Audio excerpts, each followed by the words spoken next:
एक महीने तक दिल्ली के जो मीडिया घराने हैं उसमें लगातार तेजस्वी यादव से सवाल पूछे जा रहे हैं इस्तीफे को लेकर। यहाँ तक हुआ कि दिल्ली में मिठाइयाँ बटी, पटाखे जले मीडिया हाउसेस में जब ये गठबंधन खत्म हुआ, महागठबंधन। पहली बार नेशनल दस्तक पे तेजस्वी यादव हैं और मैं ये जानने के लिए आया हूँ दिल्ली से पटना कि सचमुच क्या हुआ था, क्या चल रहा था, क्या इनको भनक थी, और अगर भनक थी तो क्या आरजेडी ने कोई मुकम्मल तैयारी की है और वो पॉलिटिकली जो राइवल्स हैं उनके उसको किस तरह से टैकल करेंगे। साफ साफ बात होगी, इश्यूज बेस्ड बात होगी। आप देखिए कि तेजस्वी का क्या प्लान है और आरजेडी इस पूरे घटनाक्रम को कैसे ले रही है और कहाँ नफ़ा हो रहा है, कहाँ नुकसान हो रहा है। तेजस्वी, क्या आप लोग को भनक थी? एक महीने से मीडिया आपके पीछे पड़ी थी, माइक लगाया जा रहा था, बदतमीजी भी हुई आपके साथ फ्लाइट में। नीतीश जी ये कदम उठाएंगे, इसकी भनक थी? देखिए, पहले जाके आपको देखना पड़ेगा। लालू जी ने भी बयान दिया है कि वो नीतीश जी को मुख्यमंत्री नहीं चाहते थे कि सीएम अनाउंस किया जाए गठबंधन से पहले, लेकिन माननीय मुलायम सिंह जी ने उसमें बोला था कि नहीं, अब महागठबंधन बनाना है तो आप नीतीश जी को अब आगे कीजिए। तो अनाउंस भी जो था मुलायम सिंह जी ने करने का काम किया था। तो ये पूरी प्रक्रिया आप देखेंगे, महागठबंधन क्यों बनी। महागठबंधन बनाने का एक ही एजेंडा था कि किसी भी तरीके से जो सांप्रदायिक शक्तियां हैं, आरएसएस है, बीजेपी है, उसको बीजेपी को बिहार में नहीं घुसने देना है। लेकिन जब ये 2014 का जो लोकसभा चुनाव हुआ, सीधा सीधा आप देख सकते हैं कि मंडल पे वार था। मंडल के लोग बिखरे हुए थे और हमारी जो प्रायोरिटी है, जो हमारी जो आइडियोलॉजी है, सामाजिक न्याय और धर्मनिरपेक्षता, जो अंतिम पैदान पे जो व्यक्ति है, उसको हम लोगों को मुख्यधारा में लाना है। तो हम लोग इसके तहत हम लोगों ने महागठबंधन बनाया, जिसमें कि नेताजी ने नीतीश कुमार जी का नाम अनाउंस किया और वो बीजेपी को लात मार कर के आने का काम किए थे। और हमने सदन में कई एक सवाल भी पूछे थे, जिसका जिक्र हम लोग बाद में आगे करेंगे। लेकिन ये जो प्रक्रिया जो 3-4 महीने से सुशील मोदी जी का लगातार एलिगेशन हम लोगों पर, हमारे परिवार पर ये करते गए, और 2008 लगता है प्री प्लान था और कहीं से कि उनको इवोक किया जा रहा था कि आप ऐसा कीजिए, अटैकिंग मोड में आइए। 2008 में ललन सिंह जो काफ़ी करीबी हैं मुख्यमंत्री जी के, इन लोगों ने इस मामले को उठाया था। इन लोगों ने प्रधानमंत्री मनमोहन सिंह को भी मेमोरेंडम दे करके, और सारी शायद जांच भी हुई थी, सब कुछ आया था, तो कुछ दम नहीं था इन मामलों में, तो इसको खारिज कर दिया गया था। फिर 10 साल बाद वही इशू सुशील मोदी जी उठा के लाते हैं। तो कहीं ना कहीं से आप देखिएगा, नीतीश जी के जितने भी केंद्र के जितनी भी योजनाएं हैं या राष्ट्रपति का चुनाव है, हर जगह उन्होंने समर्थन करने का काम किया। तो हम लोगों की तो मजबूरी थी कि गठबंधन हम लोगों को नहीं तोड़ना है, हम लोग को बीजेपी को दूर रखना है बिहार से।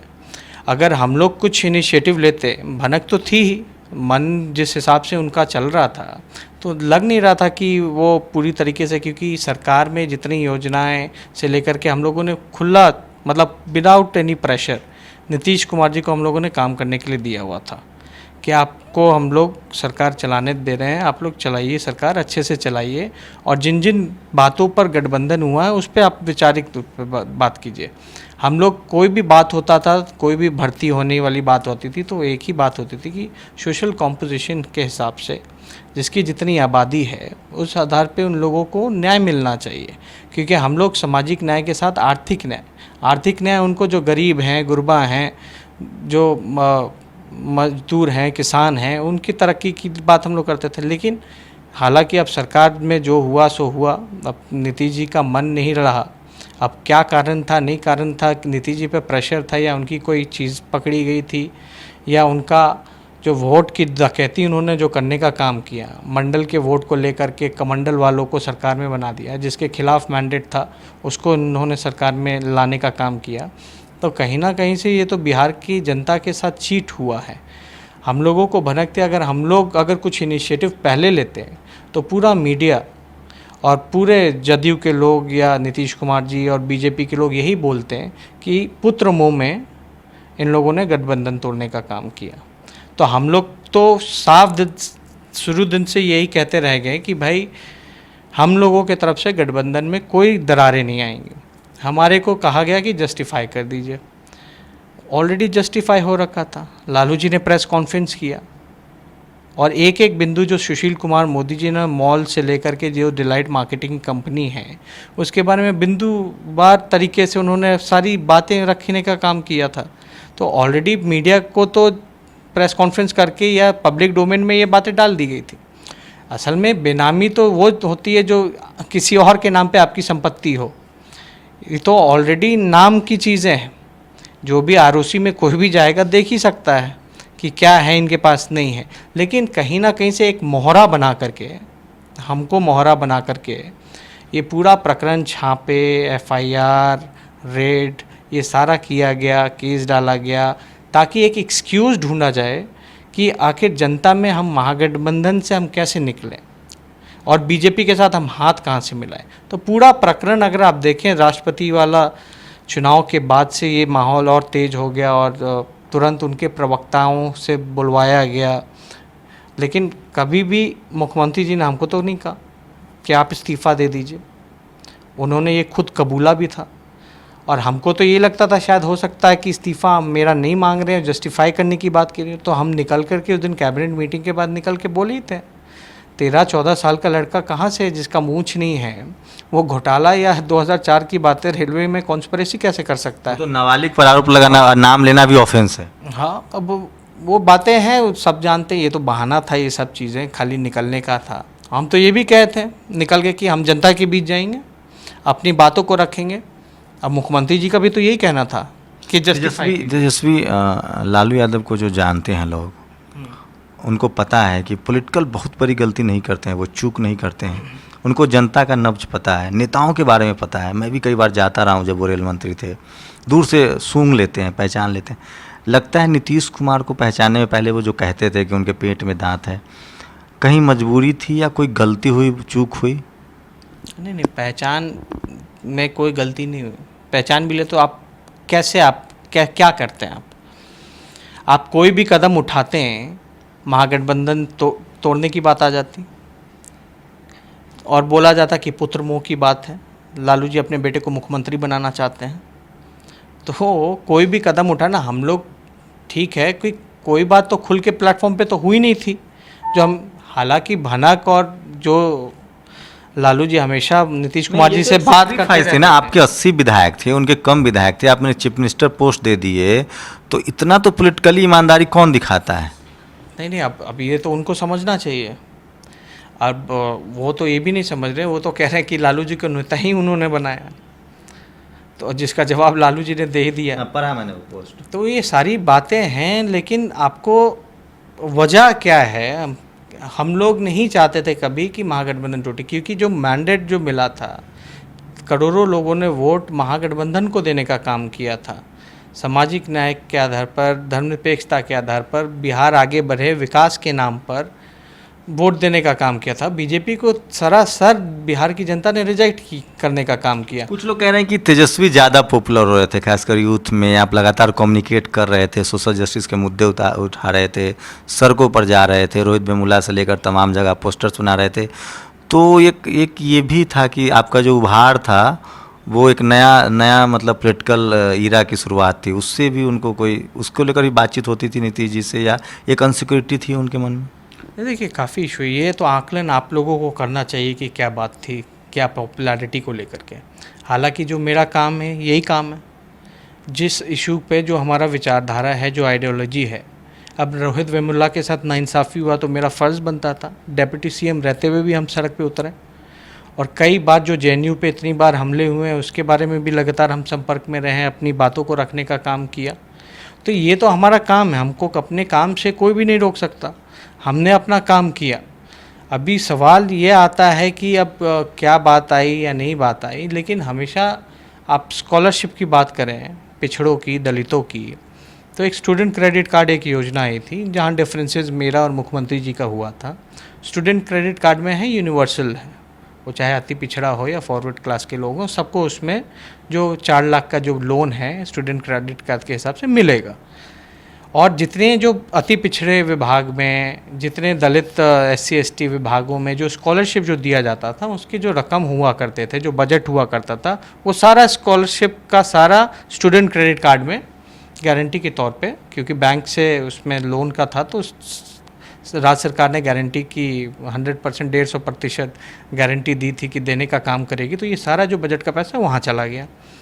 अब लोन तो लोन होता है, जो छात्र हैं जो अपनी पढ़ाई कर रहे हैं, जिन्होंने 1 साल का कोर्स कर लिया उस छात्रवृत्ति से, वो तो उनका तो पढ़ाई ख़त्म हो जाता, वो तो वापस नहीं आ पाते। तो हम लोगों का यही मांग था कि ये जितना स्कॉलरशिप की जो बातें हैं, ये कम से कम ऑप्शनल कर दी जाए। जिसको स्कॉलरशिप चाहिए वो स्कॉलरशिप चाहिए ले ले, और जिसको अपना स्टूडेंट क्रेडिट कार्ड है वो स्टूडेंट क्रेडिट कार्ड ले ले। अभी भी आप देखें कि समय पे लोगों को छात्रवृत्ति नहीं मिली, इतना मुश्किल हुआ, बजट का पैसा जो था वो सारा सरेंडर कर करके बिहार विकास मिशन और स्टूडेंट क्रेडिट कार्ड की योजना में लगा दिया गया।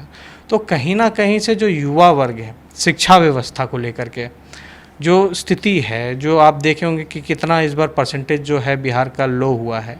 और दूसरी तरफ अगर अति पिछड़े विभाग के देखेंगे, जहाँ साधन कम थे और जो लोग छात्र आवास में जो रहते थे, उनके परफॉर्मेंस अच्छे रहे। तो हम लोगों का तो यही था कि वैसे बच्चे को ज़्यादा से ज़्यादा लाभ पहुंचाया जाए। तो ये कई बार ऐसी चीज़ें जो सोशल कॉम्पोजिशन की बात आई, बिहार विकास मिशन में ये तय हुआ कि सारे विभाग जो हैं उसमें प्रोफेशनल्स दिए जाएंगे, क्योंकि अधिकारियों की कमी है, हैंड पावर की कमी है।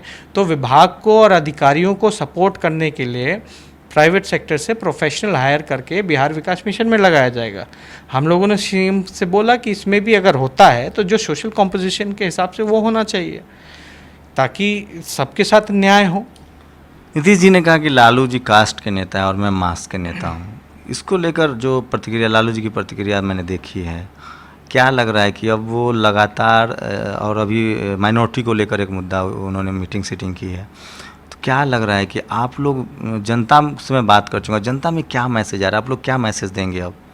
देखिए, जनता में मैसेज है कि चीटेड महसूस कर रहा है, जनता दुख में है और उनको चीट किया गया है।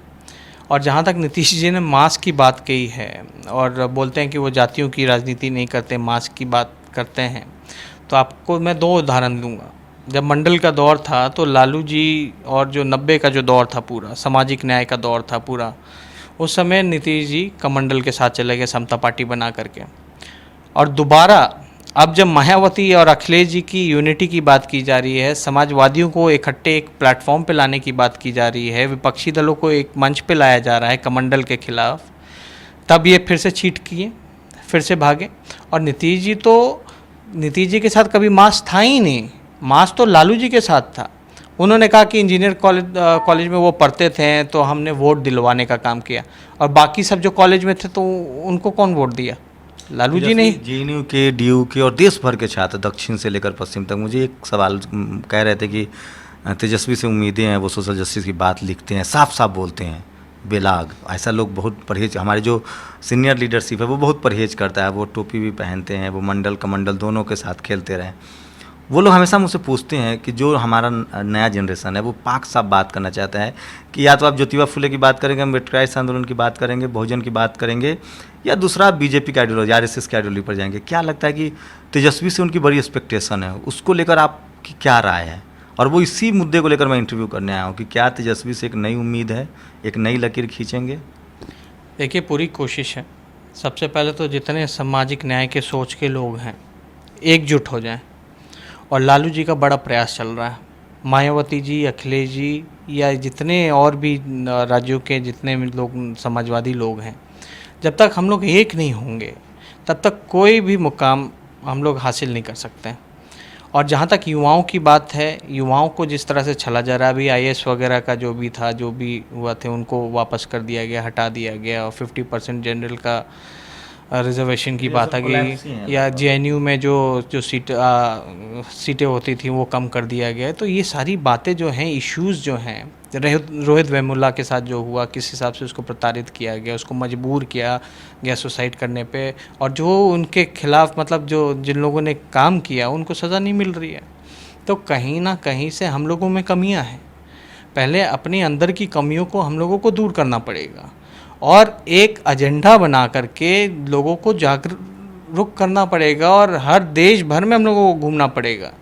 ये नहीं देखना पड़ेगा ईगो की जो बात आती है, अगर ईगो रहेगा तो हम लोग देखिए, क्योंकि विपक्ष जो है और जितने नेता हैं स्कैटर्ड हैं, अलग अलग जगह पे बिखरे हुए हैं, इनको समेट करके हम लोगों को आगे की लड़ाई लड़नी पड़ेगी।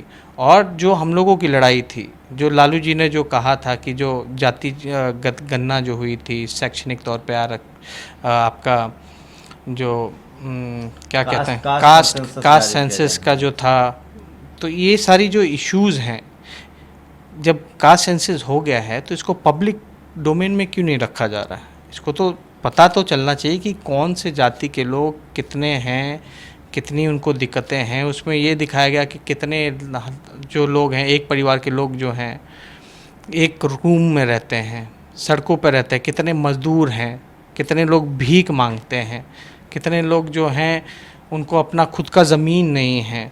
तो ऐसे लोगों के लिए एक अलग से बजट बनना चाहिए, उनके लिए हमको चिन्हित करना पड़ेगा, उनके लिए हम क्या कर पाए। लिंचिंग बिहार में भी शुरू हो गई है। आप लोग की सरकार थी तब तक ठीक थे हालात, माइनॉरिटी बहुत डरा हुआ है। इन सब इशू पर बात होती है आप लोगों की? क्योंकि लालू जी का हमेशा उनको बिहार में खासकर मैंने देखा है माइनॉरिटीज़ के बड़े पॉपुलर नेता रहे हैं। बहुत डरा हुआ, अभी दिल्ली में 50,000 मुसलमान जमा हुए थे, शरद यादव के सामने नीतीश मुर्दाबाद के नारे लगे। बिहार में अब आरा में इस तरह की बातें हुई है, कई जगह से खबरें आ रही हैं। इसको लेकर कोई है कि आप लोग जनता के बीच जाएंगे, बात करेंगे? उनमें डर तो है लोगों में। देखिए, डर है और जो देश का जो माहौल है बहुत अच्छा नहीं है। मतलब आप कह सकते हैं कि देश को बांटने का काम शुरू हो गया है और भाई भाई में लड़ाने का काम शुरू हो गया है।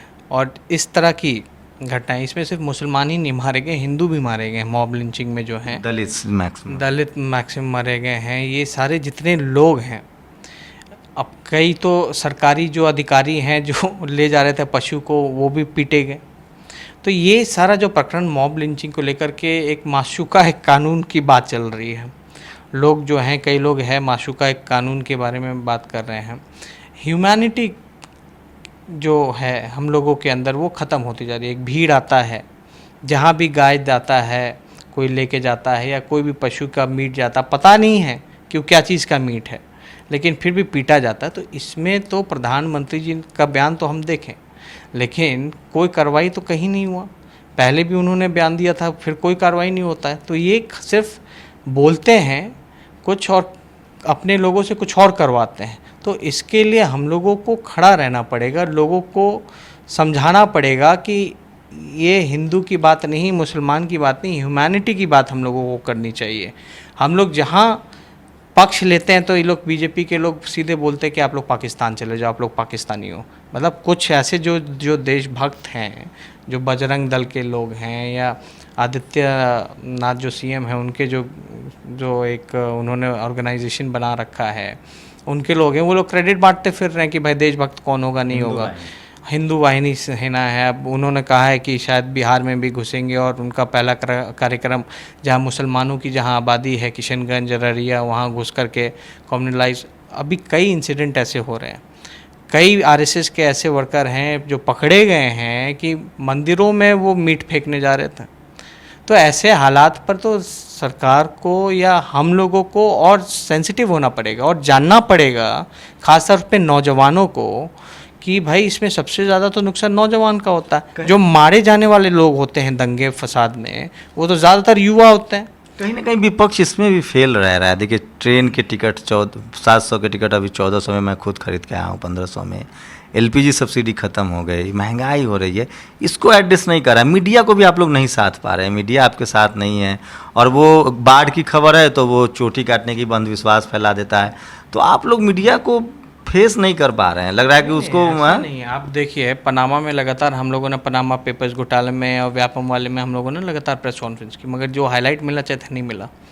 अभी कोर्ट ने नीतीश कुमार जी को, दिल्ली के हाई कोर्ट ने, सुप्रीम कोर्ट ने, अच्छा हाई कोर्ट ने जुर्माना लगा दिया है 20,000 का, किसी का कॉपीराइट वगैरह चुराने का।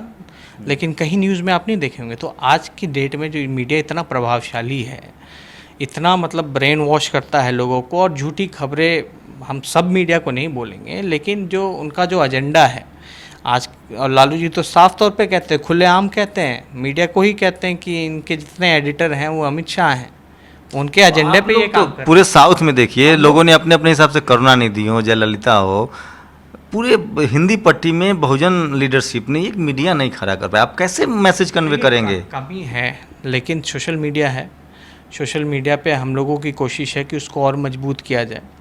और आज अंबानी, मुकेश अंबानी जी के पास इतने शेयर्स आते जाते हैं, तो मीडिया मैनेज करना नहीं करना, आजकल तो मीडिया का ये काम हो गया कि किसका प्रोफाइल बनाना, जो आप पीआर एजेंसी आप कह सकते हैं, एक पीआर एजेंसी हो गया। पीआर एजेंसी के हिसाब से अच्छे को भी बुरा बना देना, बुरे को अच्छा बना देना, उस हिसाब से पोर्ट्रे करता है, दिखाता है। तो ये सारी बातें हैं। लेकिन आप देखिए, रेलवे की आपने जिक्र की, किराया इतना बढ़ गया, नुकसान में है, प्राइवेटाइजेशन होने जा रहा है रेलवे का। आदमी बोल रहा है, लेकिन उसके लिए लोगों को भी सड़क पे आना पड़ेगा, और इसके लिए हम लोगों को भी जो लीडरशिप तो चाहिए ना, कमी है, हम वही मान रहे हैं, एक्सेप्ट कर रहे हैं कि अब रोड पे बहुत कम ही पार्टियां हैं जो उतरती हैं।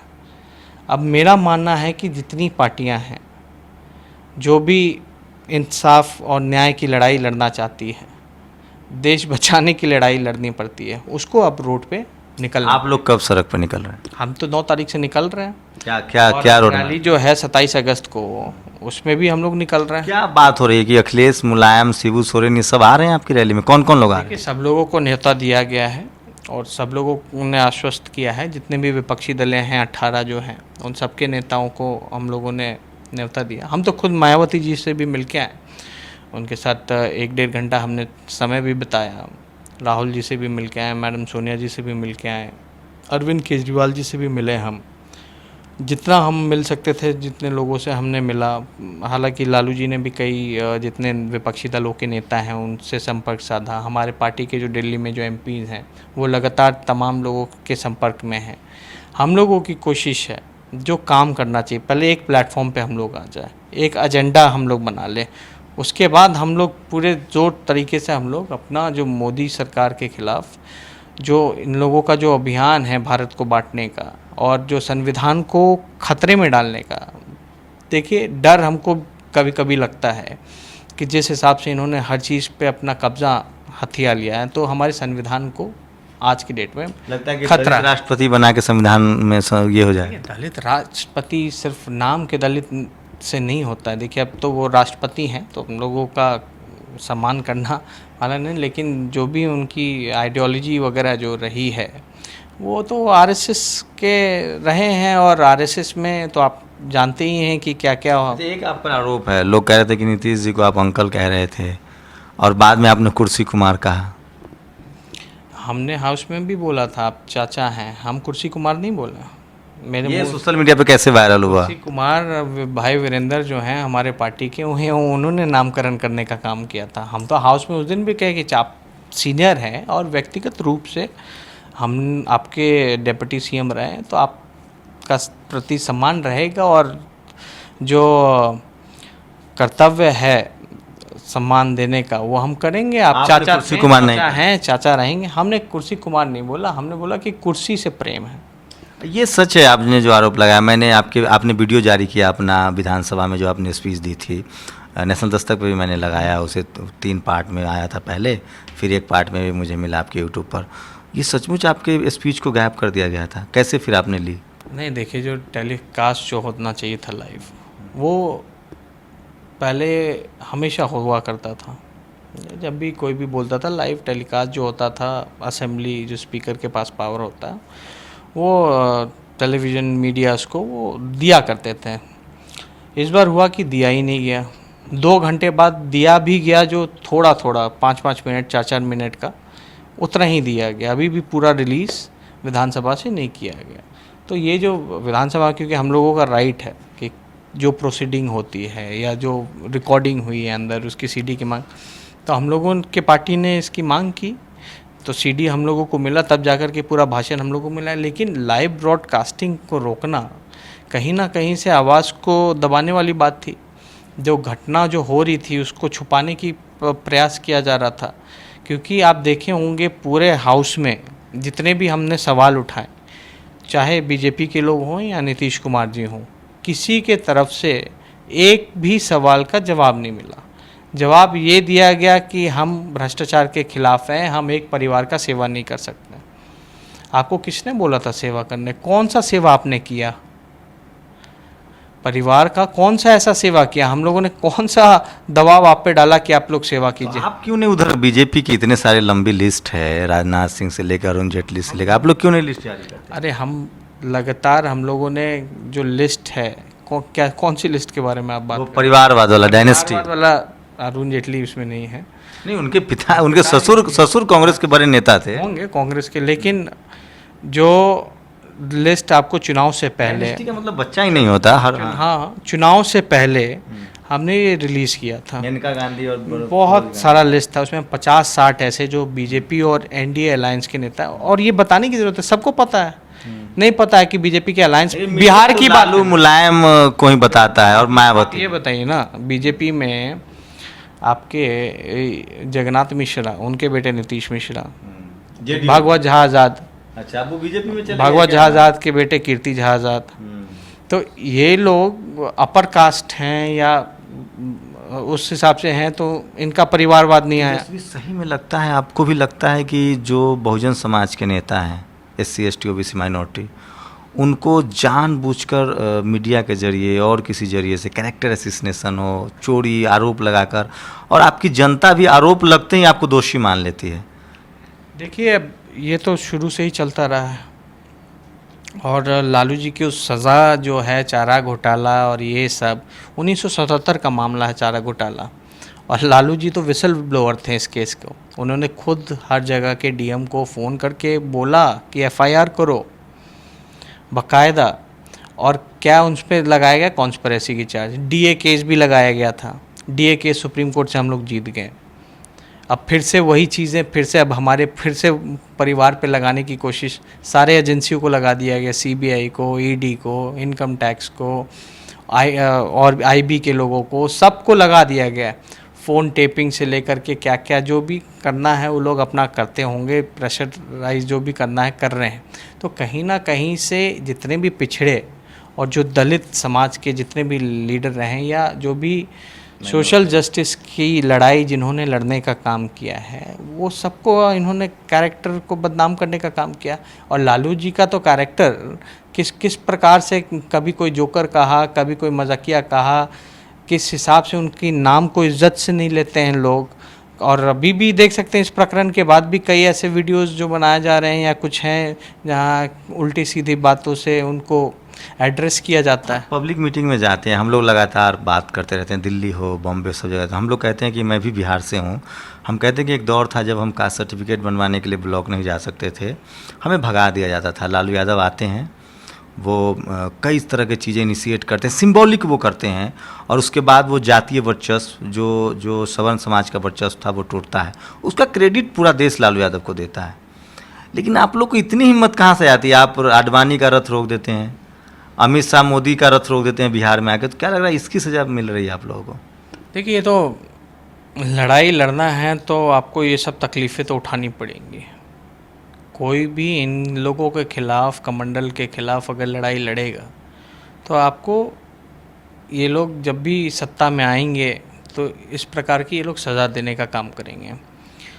हम लोगों का टोटल, हम सिर्फ अपने पिता का बात तो छोड़िए, वो तो चाहे कोई भी आ जाए, अपने आइडियोलॉजी से आज तक उन्होंने समझौता नहीं किया है, चाहे कोई भी परिस्थिति आ जाए। मतलब बीजेपी से अलायंस आज तक उन्होंने नहीं किया। एक बार उन्होंने, हाँ, बीजेपी से अलायंस वो कभी सपने में भी हम लोग नहीं सोच सकते, चाहे हम श्योर कर रहे हैं देश की जनता, एकदम श्योर है। और कभी भी चाहे बीजेपी का नाम भी बदल करके कोई और भी नाम बदल दिया जाए, अगर वही आइडियोलॉजी जो अभी बीजेपी की है और RSS की है, तो भी हम लोग नहीं जाने का काम करेंगे, उन लोगों से कभी कॉम्प्रोमाइज़ नहीं करेंगे इस मुद्दे पे। ख़ास तौर पे हम लोगों को गरीब की आवाज़ के लिए जो करना पड़ेगा करेंगे। और जो हम लोगों ने जो परिवर्तन, जो लालू जी ने सामाजिक न्याय का जो 90 के बाद जो लाने का काम किया, मंडल कमीशन के बाद, और जो हिम्मत नहीं होता था, लोग खाली पांव उनके घर के सामने से लोग गुजरते थे, उनके कुओं में से पानी नहीं निकाल सकते थे, नए कपड़े पहन के नहीं जा सकते थे, जो उस समय जो ज़माना था, जो परिवर्तन जो लालू जी ने जो लाने का काम किया, तो ये कहीं ना कहीं से मैसेज तो गया। और लालू जी ने तो माइनॉरिटी के लिए जो अडवाणी जी का जो बाबरी मस्जिद के बाद भी आपको पता होगा जनसंघ का पहले जो समर्थन था, लालू जी जब पहली बार मुख्यमंत्री बने थे तो बाहर से जनसंघ का समर्थन था, उसको त्याग देते हुए अडवाणी जी का उन्होंने रथ रोकने का काम किया। और ये इंश्योर किया था लालू जी ने कि कुछ भी हो जाए लेकिन बिहार की धरती पे ये दंगा फसाद किसी भी तौर पे ये होने नहीं देंगे। उन्होंने जो कहा वो किए। अडवाणी जी को गिरफ्तार किया गया, सारी चीज़ें हुई। माइनॉरिटीज़ के लिए विशेष तौर पे पहली बार अगर हिंदुस्तान में माइनॉरिटी कमीशन का गठन हुआ था तो लालू जी ने करने का काम किया था बिहार में। माइनॉरिटी वेलफेयर मिनिस्ट्री बनाने की डिपार्टमेंट अलग से लालू जी ने पहली बार हिंदुस्तान में बनाया बिहार में। उसको देख करके पूरे देश भर में इन चीज़ों को ये कॉन्सेप्ट लागू किया गया। कब्रिस्तान की घेराबंदी लालू जी ने शुरुआत करने का काम किया था। उस समय सेंट्रल से कुछ फंड आता था, अटल जी का चिट्ठी आता था कि इस फंड का आप घेराबंदी आप नहीं कर सकते, लेकिन फिर भी लालू जी ने बोला हम स्टेट प्लान से हम बनाएंगे। तो ताकि दंगा फसाद और जो भाईचारा जो भंग करने की बात है, क्योंकि लालू जी का मानना है कि जहाँ पीस होगा वहीं प्रॉस्पेरिटी होगी। जब तक शांति नहीं हो सकती, पीस नहीं हो सकती, आप जितने भी बुद्धिस्ट कंट्रीज़ देख लें, इतना पीस है, और वहाँ डेवलपमेंट देख लें कितना ज़्यादा है। पापा से बात होती है इन सब विषयों पर अभी भी आपकी? नहीं, बातचीत तो होती रहती है। हम लोग तो लगातार, पापा अभी बैठे रहते हैं, लोग आते हैं, बातचीत होती रहती है। कोई इशू कुछ पूछना होता है या कुछ इतिहास में जा कर के कुछ चीज़ की जानकारी लेनी होती है तो वो देते हैं और बताते भी हैं। पता है लालू यादव का जो बहुजन समाज का जो युवा है, SC ST OBC माइनॉरिटी महिलाएं, वो बहुत मुरीद हैं, ये आपको पता है? कभी कोई जो राह चलते लोग, चूँकि बहुत अब कंसर्न नहीं है, बहुत लोग मिल नहीं सकते आपसे, लेकिन सब आप सोशल साइट्स पर देखिए तमाम लोग लिखते हैं। जो PhD स्कॉलर हैं, नासा से मुझे एक वैज्ञानिक का रोज़ फ़ोन करते हैं कि मैं उनका शुक्रगुजार हूँ, नहीं तो हम लोग यहाँ नहीं पहुँच पाते। तो ये सब उनको कौन बताता है? कोई बताता है? चूँकि वो व्हाट्सअप और सोशल फेसबुक तो करते नहीं होंगे, तो क्या ये मैसेज कोई देता है उनको कि समाज आपका किस तरह से आपके उस आंदोलन की वजह से शुक्रगुजार है? देखिए, काफ़ी लोग हैं जो आते भी हैं। लालू जी का शुरू से ही रूटीन रहा है, सुबह शाम लालू जी से आपको अपॉइंटमेंट नहीं चाहिए होगा, आपको नहीं, मतलब एक टाइम दीजिए, यहाँ गेट रहता है, गेट पे लोग आते हैं, मिलते हैं, जुलते हैं, चले जाते हैं। लालू जी सब लोगों से मिलते हैं, बात करते हैं, और ये हमारी बड़ी ताकत है। मतलब जनता के बीच रहना, जनता की बातों को सुनना।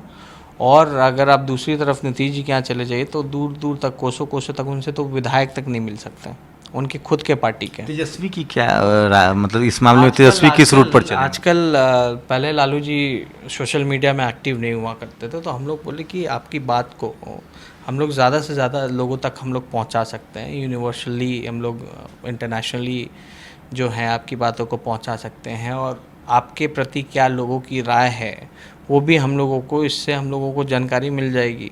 कई लोग मैसेजेस करते हैं, कमेंट करते हैं, तो हमने किसी तरीके से कन्विंस करके, क्योंकि पुराने लोग हैं और पहले तो कुछ साधन ही नहीं हुआ करता था, खाली खाली पैदल घूम करके प्रचार करना, किस तरह से चुनाव लड़ना, लोगों में जागरूकता अभियान शुरू करना, ना गाड़ी, ना घोड़ा, ना कुछ। अब तो इतनी साधन हो गई हैं, टेलीफोन आ गया, इंटरनेट आ गया, सोशल मीडिया आ गया। तो हमने बताया कि आप अकाउंट आप भी अपना खोल लीजिए और इसमें रहिए। तो इसमें अकाउंट खोलने के बाद जिस हिसाब से इतने कम समय में जो फॉलोअर्स जो हैं सोशल मीडिया में आज की डेट में, नीतीश जी और ये सुशील मोदी जी का कब से एक अकाउंट था, इतनी जल्दी वृद्धि आई यार, सबसे लीड कर रहे हैं। तो लोगों का जो चाहत जो लालू जी के प्रति है, इससे साफ तौर पे नज़र आता है। जो घर में कुछ मीडिया में खबरें चल रही कि घर में थोड़ा बहुत कॉन्फ्लिक्ट है। कभी नहीं रहता हम लोग के घर में कॉन्फ्लिक्ट। हम लोग मतलब भाई भाई में बहस भी नहीं होती। पता नहीं कोई हमको दिखा रहा था कोई कि पोर्टल में या कोई पेपर में कुछ, अब पता नहीं भाई, उनके सूत्र खाली लगता है यहीं रहते हैं, और बीजेपी के जो सरकारें रहती हैं, शिवसेना वगैरह जो बोलती रहती है खुले, वहाँ इनके सूत्र मर जाते हैं। तो सूत्र जो है क्या न्यूज़ देता है नहीं देता उस पर क्यों जाना। उसमें मैं एक सवाल पूछूंगा। इतना गंदा उन्होंने लिखा कि तेज प्रताप जी ने शायद मे को और राबड़ी देवी जी को एक रूम में बंद कर दिया गया और नाराज़ हो गए, ये हो गए, कभी कुछ कभी बीजेपी में। तो ये जो झूठ का जो अफवाह जो चल रहा है, ये मेरे ख्याल से कहीं तक उचित नहीं है। गठबंधन टूटने के बाद आरजेडी की क्या स्ट्रेटजी होगी? थोड़ा सेटबैक है, लेकिन कैसे आप जनता के बीच आप जा रहे हैं? 2019 की तैयारी है, क्या रणनीति होगी तेजस्वी की? क्योंकि लीड तो अब आप ही को करना है, लोग आपकी तरफ देख रहे हैं। मैं अभी आप बाहर लोगों से बात कर रहा था, युवा को बहुत उम्मीद है आपसे। और क्या जैसे बीजेपी अलायंस करती है छोटी छोटी पार्टियों से, क्या आरजेडी अलायंस के मूड में है?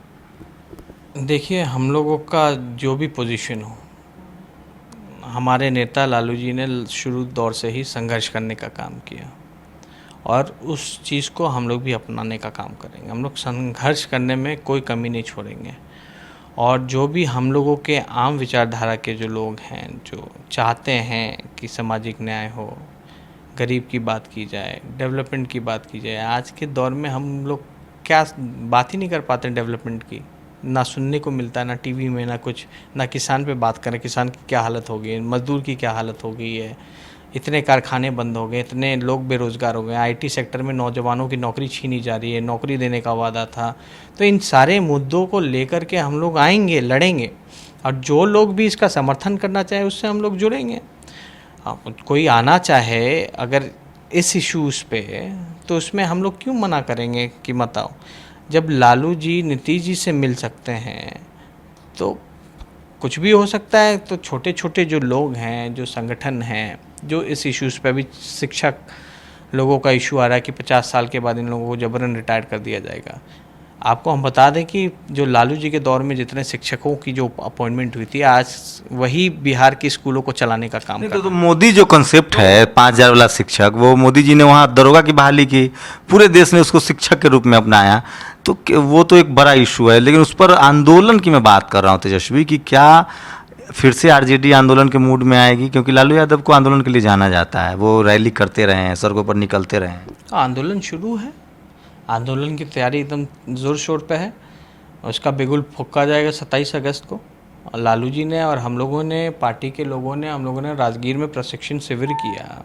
उसमें बिंदुवार अलग अलग विषयों पे अलग अलग इंटेलेक्चुअल्स को भी बुलाया गया, इनवाइट किया गया और प्रकाश डाला गया अपने वर्करों को।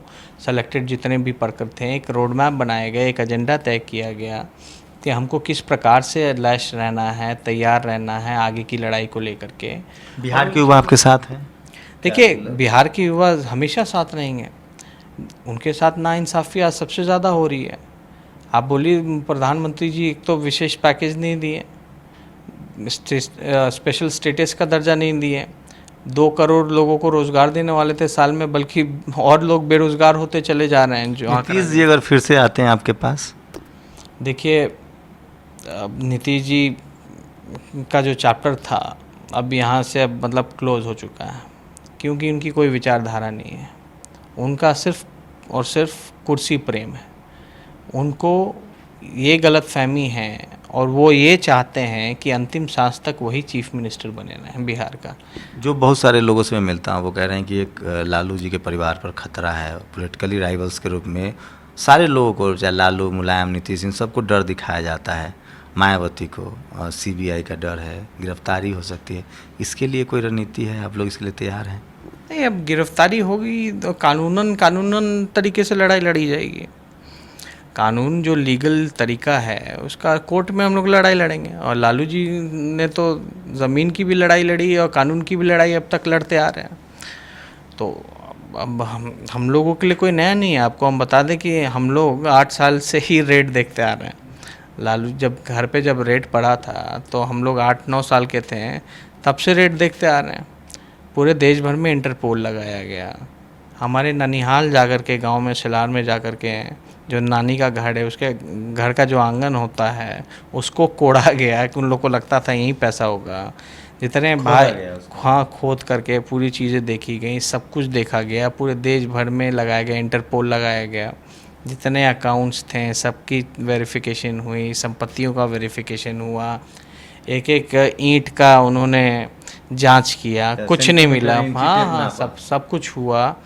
और हम तो मानते हैं कि राजनीतिक पूरे परिवार में हिंदुस्तान में पहला ऐसा परिवार होगा हमारा जिन्होंने 3 पीढ़ियों ने रेड छापे दी। अब तो हमारे लालू जी सेटिंग क्यों नहीं कर लेते? सब लोग सेटिंग गेटिंग करते रहते हैं, आप लोग किस मिट्टी के बने हैं? नहीं नहीं नहीं, मिट्टी की बात नहीं है। हम लोग पूरी मजबूती के साथ अपने जो आइडियोलॉजी है, जो हमारी विचारधारा है, जो हमारे पिता ने जो हम लोगों को संस्कार दिए हैं, उस पे हम लोगों को अमल करना है। और बेटे का यही फ़र्ज़ होता है कि अपनी माता पिता जब कोई संघर्ष कर रहा है, कोई मुहिम में है, तो हम बेटे का भी फ़र्ज़ निभा रहे हैं और एक देश के नागरिक का भी हम फ़र्ज़ निभाने का काम कर रहे मतलब हैं। कभी तेजस्वी भी मतलब कोई अलायंस नहीं करेंगे मतलब, हाँ, बीजेपी के साथ? सेटिंग एटिंग तो हम लोगों को आता भी नहीं करना। हम लोग इसमें सबसे मतलब बेकार लोग हैं, हम लोग सोचते भी नहीं हैं। और कभी हम लोगों को कोई बोलता भी है तो हम लोग हाथ जोड़ करके हम लोग बोलते हैं भैया हम लोग को छोड़ दीजिए, हम लोग जिस हालत में हैं उस हालत में रहने दीजिए। लंबी लड़ाई है, संघर्ष करना है, कोई फ़र्क नहीं पड़ता। अब देखिए ना, गांधी जी का चरित्र हनन हुआ, अम्बेडकर जी की मूर्तियां गोलंबरों पे तोड़ी जाती रहीं, उनको भद्दे भद्दे गाली दिए गए, कर्पूरी ठाकुर जी को कितनी गालियां दी गई, क्या क्या बोला गया। हम लोग को पूर्वज हमारे जो हैं उन लोगों ने इतना सहा, उन लोगों ने कभी समझौता नहीं किया। अगर हम लोग समझौता कर ले तो हम लोग का क्या मतलब रह जाएगा, मतलब क्या मतलब हैसियत रह जाएगी, किस मुंह से हम जनता के बीच जाएंगे? हम लोग तो रामविलास पासवान या उन लोग जैसे तो है नहीं कि मौसम वैज्ञानिक हैं भाई, जहाँ सहूलियत हो वहाँ हम लोग चले गए। आप लोग देख लीजिए कि केंद्र में हम लोगों की विपरीत सरकारें रहीं जब हमारी राज्य में रही। मौसम वैज्ञानिक से एक सवाल याद आया कि लालू जी ने कहा था कि पासवान जी मौसम वैज्ञानिक है, अब वो फिर कहते कि नहीं नहीं, पासवान जी से भी ज़्यादा बड़े वैज्ञानिक नीतीश जी हैं। दोनों हैं, वैज्ञानिक की बात है। नीतीश जी तो अलग प्रकार के हैं ना, वो तो अपग्रेडेड है। नीतीश जी, पासवान जी का तो दिख जाता है, नीतीश जी का तो भूमिका बनाई जाती है ना, वो थोड़ा चालाकी करते हैं, थोड़ा महीन महीन खेलते हैं, मतलब कम बोलते हैं, मतलब। और जो प्लानिंग जो होती है, जो भूमिका होती है, क्योंकि पेशेंस है उसमें। 2 साल में क्या सीखा आपने? नीतीश जी के साथ क्लोज काम किया, आपकी प्रशंसा भी करते थे, आप लोगों ने मन शेयर किया, कुछ तो सीखा होगा कि कैसे महीन खेला जाए। देखिए, महीन खेलने की बात, हम लोगों को नेगेटिव चीज़ें सीखनी नहीं है, नकारात्मक चीज़ें हम लोगों को नहीं सीखनी है। क्या है नहीं है, हम लोग जो हैं सबके सामने हैं, कोई चीज़ छुपा नहीं है, कोई ऐसी हम लोगों की बातें नहीं रही। तेजस्वी, लालू यादव को मीडिया ने जिस तरह से हमेशा उनसे ज्यादती हुई है, मैं खुद पत्रकार रहा हूँ, 6-7 साल 8 साल का लंबा अनुभव है, जितना है उतना में आपके साथ भी वही बदसलूकी हो रही है। मीडिया को लेकर क्या रहा है आप लोग, और उसे कैसे फेस करेंगे, क्योंकि उससे आप बच नहीं सकते हैं? नहीं, देखिए, अब हम लोग कोशिश कर रहे हैं कि अपनी बात जो है सच्ची बातें हैं, क्योंकि एक बड़ा अच्छा प्लेटफॉर्म है सोशल मीडिया का, उस पर हम लोग अपनी बातें कर सकते हैं। हम लोग कई ऐसे जो मैगज़ीन्स वगैरह हैं जो लिखते हैं, उन लोगों को हम लोग कोशिश करते हैं कि समय हम लोग दें और अपनी बातों को ज़्यादा से ज़्यादा लोगों तक पहुंचा जाए। आप जिस तरह का काम कर रहे हैं, निष्पक्ष होकर के जो सच्ची खबरें जो दिखाने का काम कर रहे हैं, आप। नहीं, मैं निष्पक्ष नहीं हूँ, I am always with victim, मैं विक्टिम के साथ हूँ। National Dastak is always with victim. नहीं नहीं, आप विक्टिम के साथ हैं, यानी आप मानते हैं कि जहाँ नाइंसाफ़ी हो रही है, आप वहाँ आप जाना चाहते हैं, उनकी बातों को आप उठाना चाहते हैं। तो आप जैसे लोग हैं, और सोशल मीडिया में जिस प्रकार का सपोर्ट हम लोगों को मिल रहा है, दिन पर दिन हम लोगों का जो सपोर्ट है वो बढ़ता जा रहा है। तो हम लोगों की कोशिश है कि क्योंकि टैकल करने के, आपको हम बता दें, इसका 2 एग्जांपल दे दें सोशल मीडिया का क्या पावर था। एक मधु किश्वर हैं पत्रकार, बिहार का रोड का लेकर के उन्होंने गलत परसेप्शन बनाया। एक कारपेट जैसा रोड होता है, फोल्डिंग वाला होता है, तो हम लोग कहा था कि फ़ोटो, हाँ, तो हम लोगों ने ओरिजिनल फ़ोटो हम लोगों ने निकाल करके लगा दिया, ये तो बांग्लादेश का रोड का है, तो उनको माफ़ी मांगनी पड़ी। अभी कुछ दिन पहले ही हाल में फ़िलहाल में NH80 का वैसे ही खराब रोड का लेकर के आया था। तो एक और जो तस्वीरी जो मरम्मत हो चुकी थी बहुत पहले, हम लोगों ने कराया था, जिसको लेके हम खुद चिंतित थे, और हम लोग नया अलाइनमेंट भी उसमें ग्रीन फील्ड में नया दे रहे हैं, उसका परमानेंट सॉल्यूशन भी हम लोगों ने कर करके केंद्र सरकार को भेज दिया। तो वो चीज़ें लाई हम लोगों ने सामने।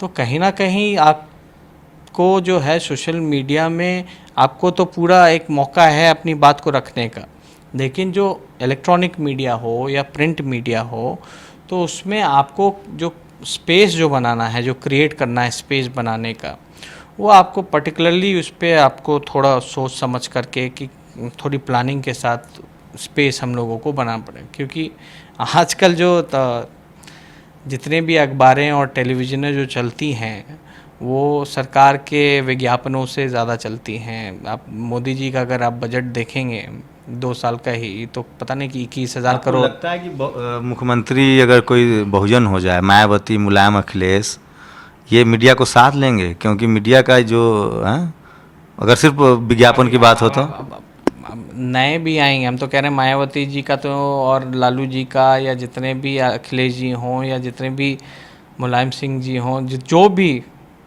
दलित पिछड़े जितने भी लीडर रहे हैं, काशी राम जी थे या जो भी था, सबका इन लोगों ने कैरेक्टर किस हिसाब से बदनाम किया गया ये सब लोग जानते हैं।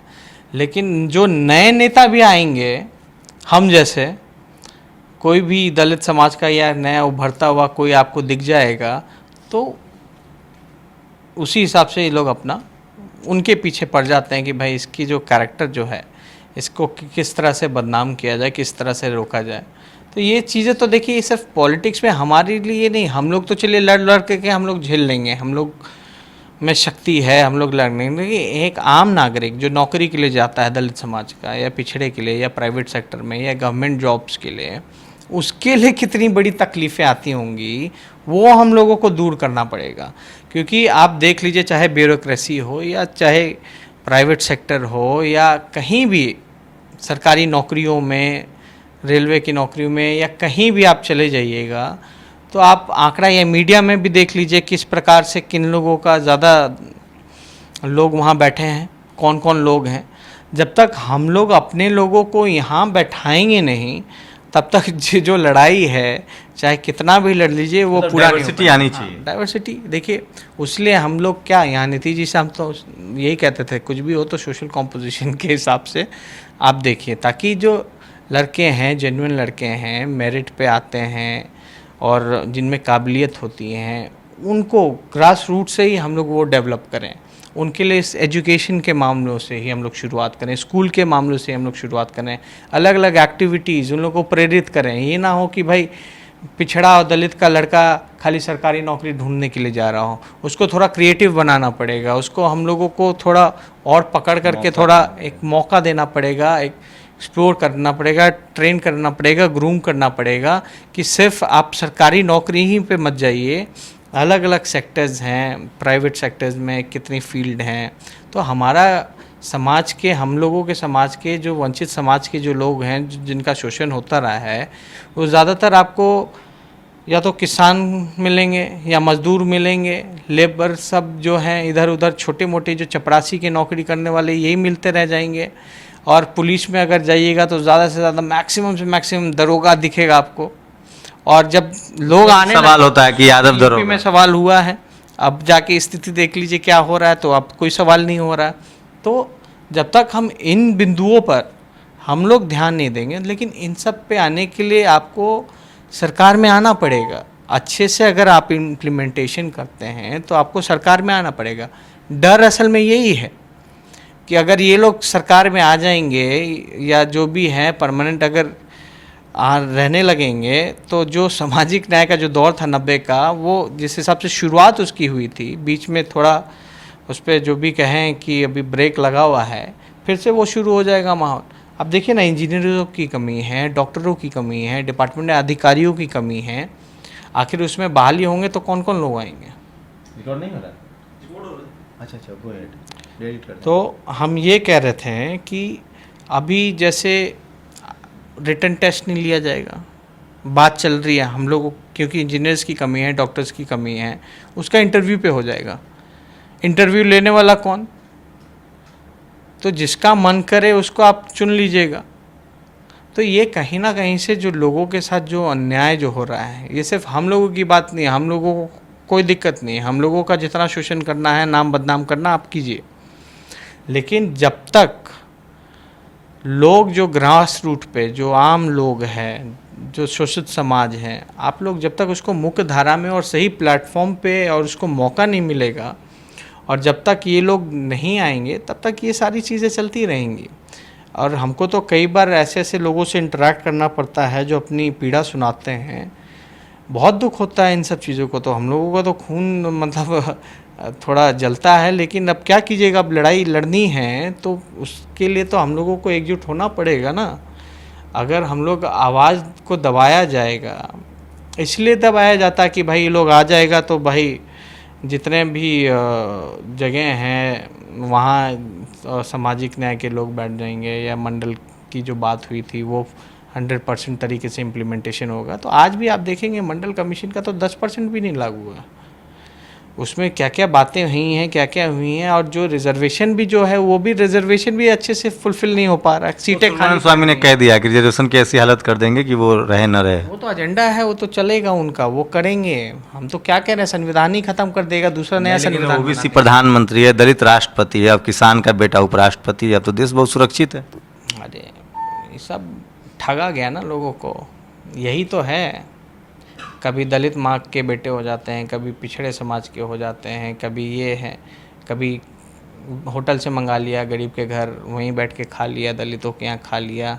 ये तो प्रचार चल रही है। कहेंगे तेजस्वी, जो SC ST OBC के नेता जो सोशल तो जस्टिस कह रहे की हैं बात कि करके सड़क- सारे बीजेपी में चले गए।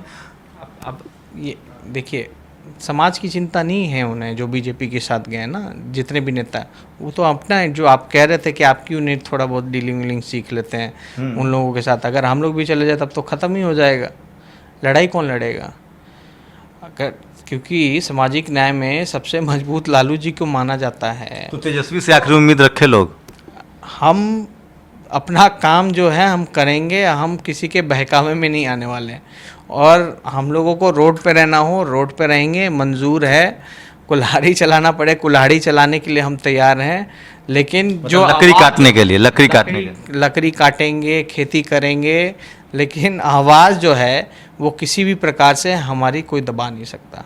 मजबूती के साथ हम आवाज़ को उठाएंगे। ये तेजस्वी थे, और शब्दों का चयन देखिए, इनका खून खौलता नहीं है, खून जलता है। बहुत गंभीर बात है। और जो युवा नेता हैं उसके बाद इतने नाप तोल के शब्द बोलते हैं, इससे उम्मीद बनती है। जिस तरह से महागठबंधन टूटा है उससे निराश हैं, दुखी तो हैं, लेकिन जनता पर भरोसा है। और 9 तारीख से निकलने वाले हैं जनता के बीच। 27 को इनकी बड़ी रैली है पटना में। राजनीति का एक मोहरा अभी फेल हुआ है, आगे देखिए कि RJD, तेजस्वी और Lalu Yadav is coming back, ये कहा जा रहा है। तो नज़र रखिए, बिहार की राजनीति इतनी आसान नहीं है समझना, और हर किसी के पास यहाँ 2 पत्ते होते हैं। अब बारी RJD की है। कैमरा नितिन के साथ शंभू कुमार सिंह, नेशनल दस्तक, पटना।